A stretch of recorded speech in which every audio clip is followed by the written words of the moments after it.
Why, peddling this barbed wire all across the country has taught me one thing, certain. It's that you never know what the future might bring. Well, the future. Oh, I can tell you about the future.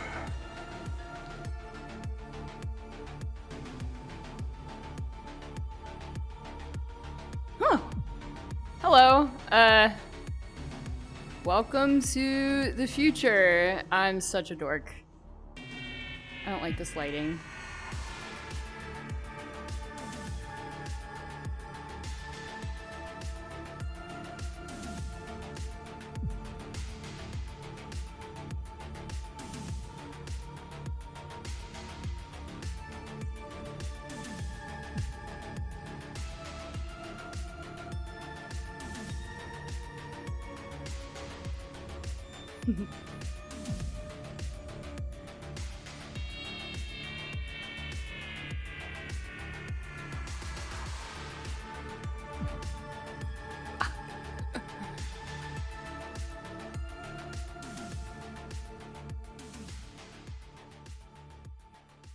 Hey, what's up, Void Lords and Masters of the Universe?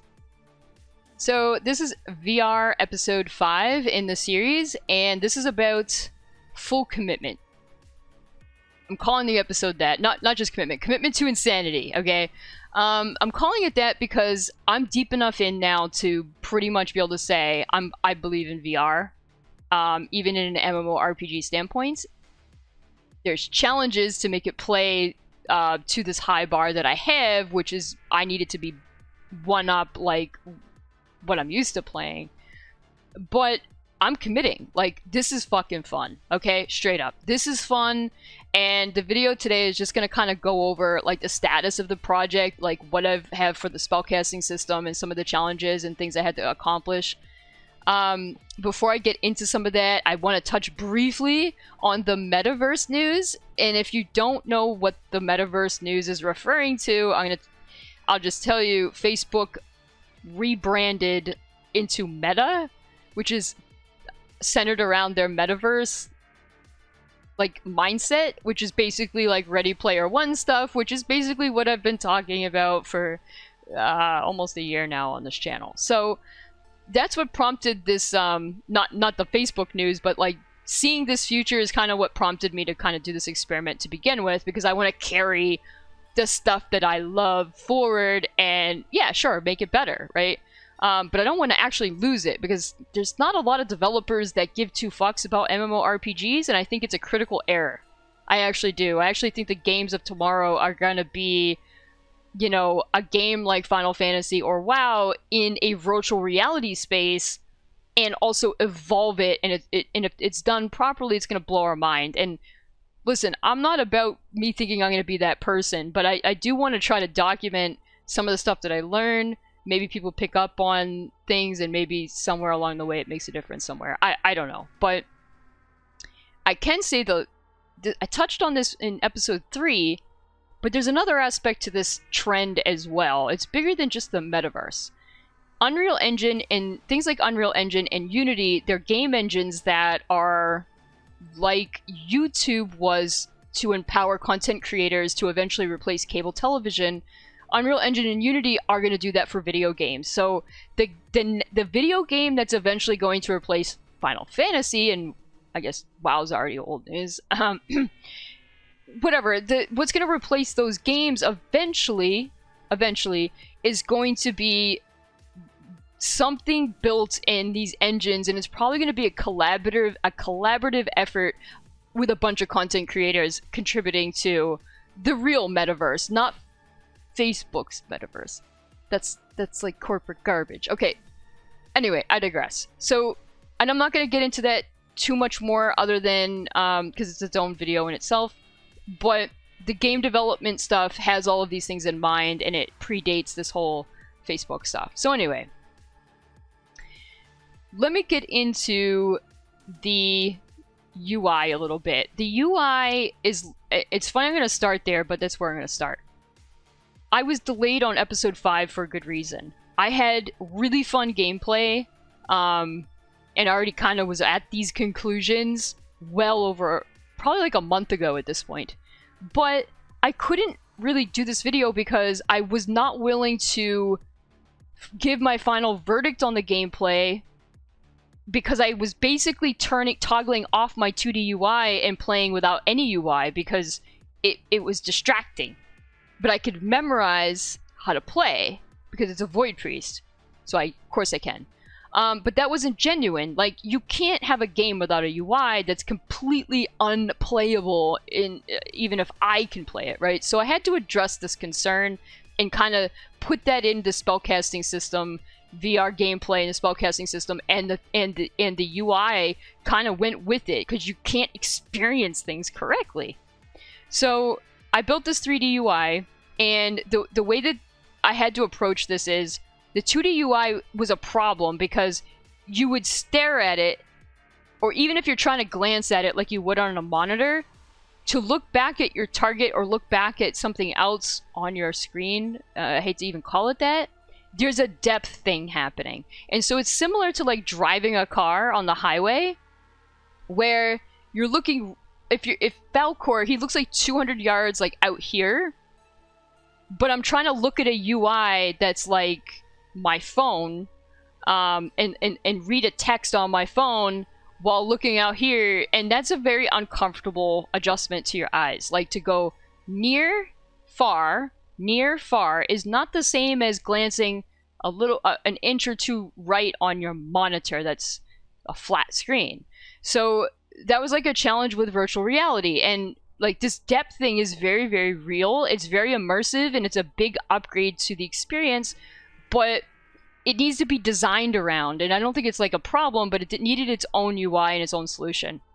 So what I did is I scrapped the 2D UI, and I rebuilt everything with a 3D mindset, and now it's an object 3D into the world in a space of depth that makes sense. So now my UI is, you know, like the gauges of in my car. Okay, if I'm driving, I could glance very, very, like, just slowly and see the speedometer. You can read without, like, staring at it, okay? And it's central in your screen. So the footage you're going to see for the UI is not strapped to my face. I wanted the freedom, just like you're in a car, you can turn and look out your left window in your car, and the gauges don't follow you. I tried that. It's like fucking annoying as fuck. Like any little head, like no. It's so if you see weird things happening, it looks weird on a 2D monitor, but it feels really good in the headset.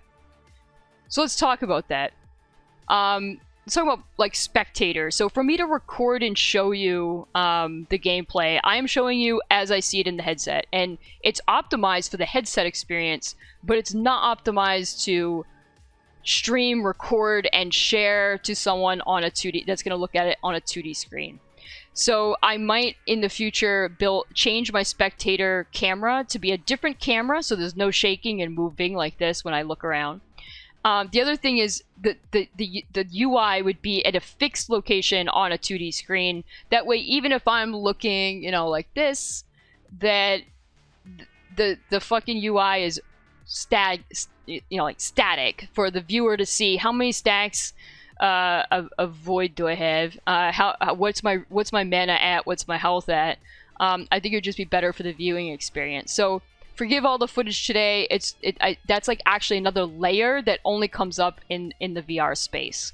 It's a whole other extra step, if you will.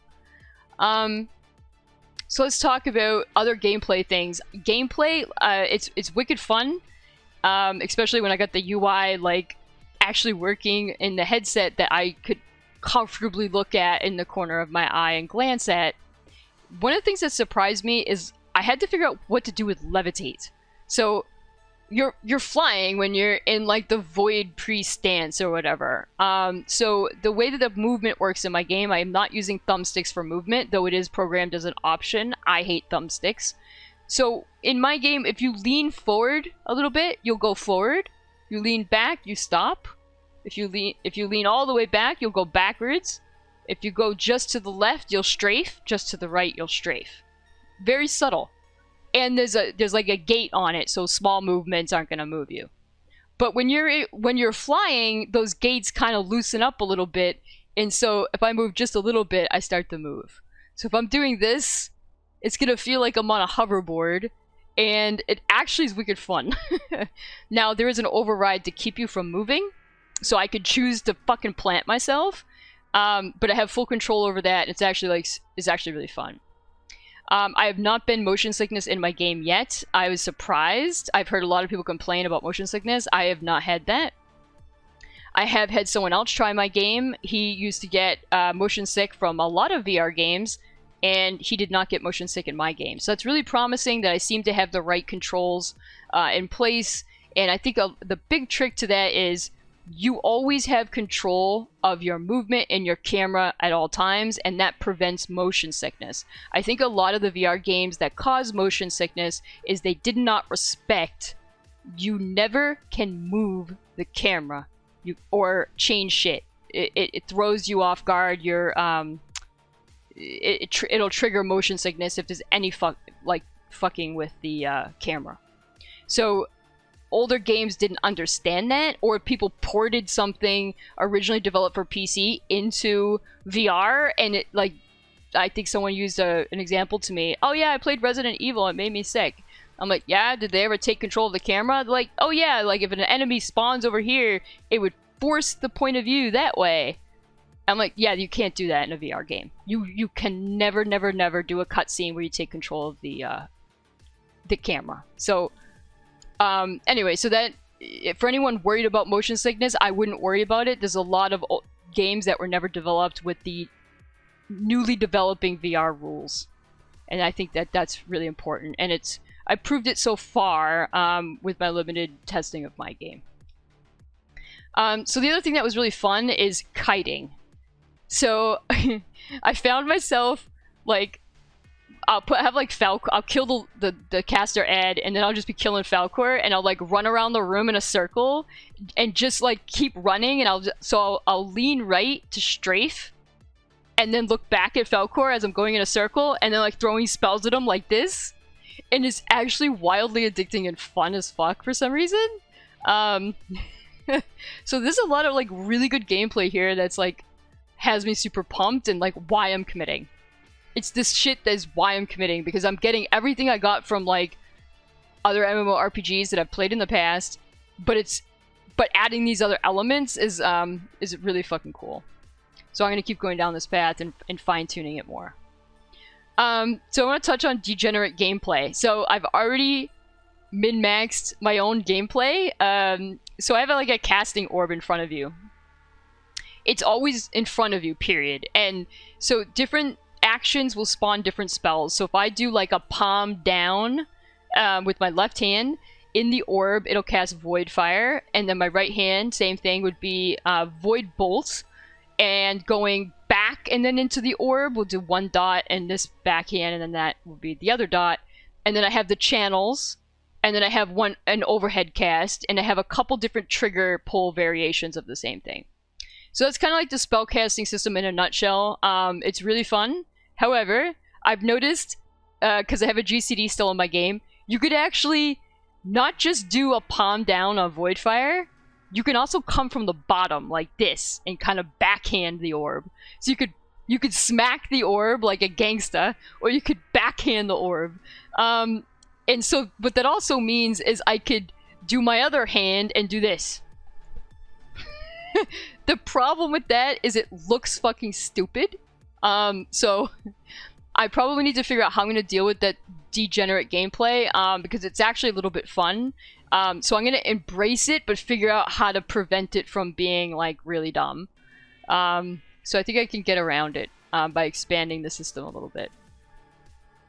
So what's next? Next is the YouTube channel updates are going to slow down a little bit more again. I have to do some back-end performance. You'll notice the frame rate isn't great right now. I usually cap the game or shoot for about 62 FPS. And I was getting it for a while, but recently it kind of tanked back down. It's sporadic between the 30s and 60 FPS. So 60 is fine, I have it capped there, but 30 is unacceptable to me, so I'm gonna need to spend a little bit more time on optimizing for the headset itself. And don't forget I'm recording, so I'm recording, I have a spectator screen on my monitor, and I have the headset screen coming to my HMD or Quest 2 in addition to that, and it's pretty fucking taxing. However, I want people to be able to play the game at 60 FPS that's on a decent rig. My rigs are pretty beefy, so I'm not settling for less than 60 FPS even if I'm recording and streaming and shit. So I'm going to be working on optimization on the performance of the game. I'm going to be tweaking some of the fine-tuning or polishing on the gameplay itself, but I already can kind of give the answer right now. This is fun, this is worth investing into and refining further. The other thing is I'll have a demo, a playable demo of the VR gameplay in about a month once I get the optimized version. And so join the Discord if you're interested in that. It's just for pure fun. I'll have a very raw VR demo again in about a month. What will follow after that is I'm going to be doing the RPG part of the story, where I want to bake in teaching you how to play VR as you learn your spells.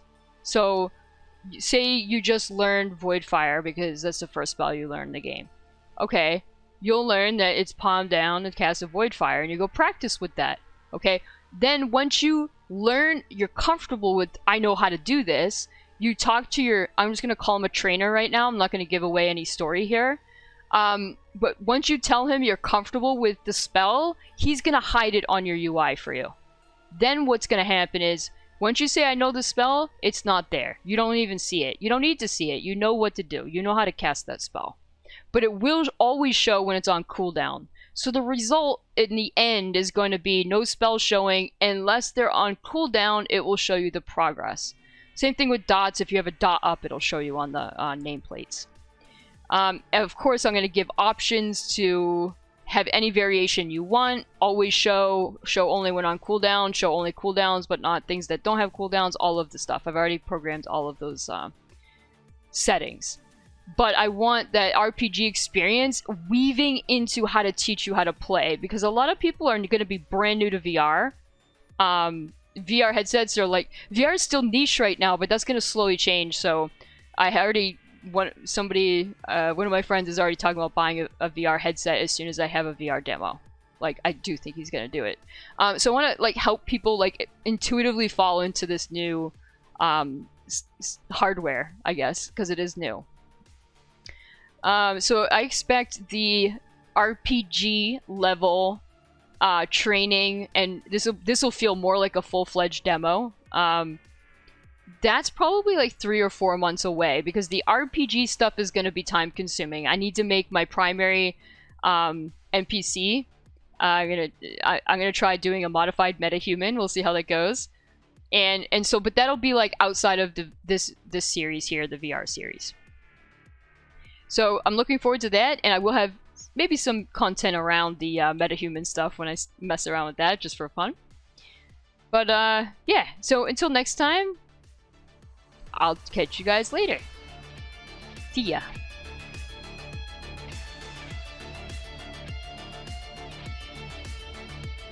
Uh-oh.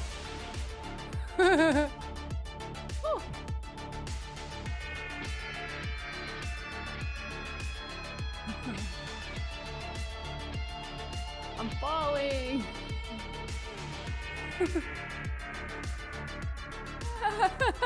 I fell off the platform.